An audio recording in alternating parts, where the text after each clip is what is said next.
So can you speak a little bit to A, what it is? So what are we talking about when we're talking about care planning? B, why is it so important for the young adult who has had cancer, and where really are we as a community in getting to where we need to be? So care planning really is from the point of diagnosis, not only how you're going to plan and think about your treatment, perhaps working with your oncology team, but then even well beyond that. And with the newer therapies we have, people may be on therapy for many, many years. So one piece of that is thinking about that context. And then for the young adult community, for hopefully the burgeoning population of survivors, I'm a 22-year survivor now, and hopefully I'm going to be around for a while longer. I've been thinking about things like your fertility and things like that, but it also is about your own health and your own healthcare and the things that perhaps either we do or don't know about. What does it mean 22 years out if you had radiation? Or what's the toxicities related to your chemotherapy or whatever other treatment you had?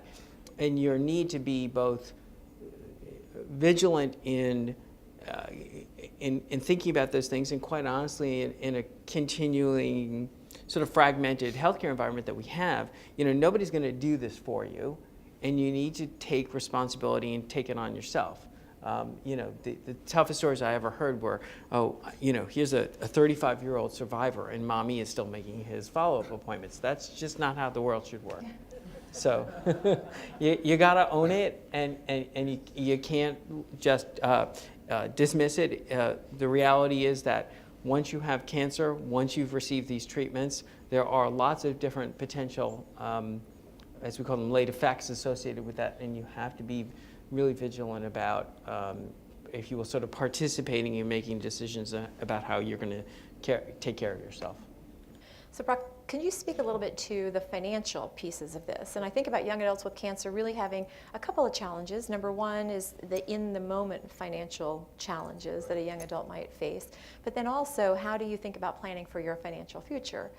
To a bit of the point that Craig mentioned, thinking about that long-term piece. Absolutely, yeah. I mean, as Heidi alluded to, I mean, it's a challenging time of your life. I mean, you're starting families, you're in college, you're trying to get a job, maybe changing jobs. So on top of that is a huge financial burden. In addition to, obviously with healthcare reform, there's probably some advancements that benefit this population. But prior to that, I mean, there's a lot of insurance issues that, cancer is a financial burden on anyone, and I think it's compounded in the young adult space. And so we've seen those pop up over the years.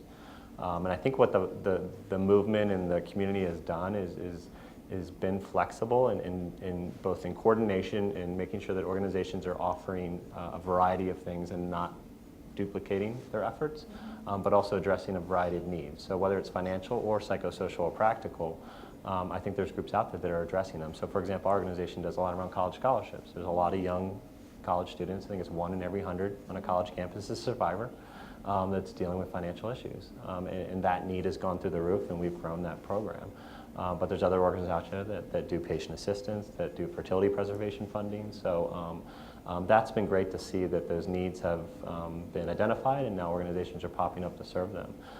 If you look at a 15-year-old or an 18-year-old versus a 39-year-old, I mean, the needs they have, whether they're financial, psychosocial, practical, are so varied. And in my opinion, one of the biggest milestones and successes of this movement is organizations coming together, identifying those different needs. And if you're a college student versus a single mom, what you need and what you want is going to be so different. And the college student might want to go to Las Vegas for the stupid cancer conference, but the mom might want to go to an online community and find support.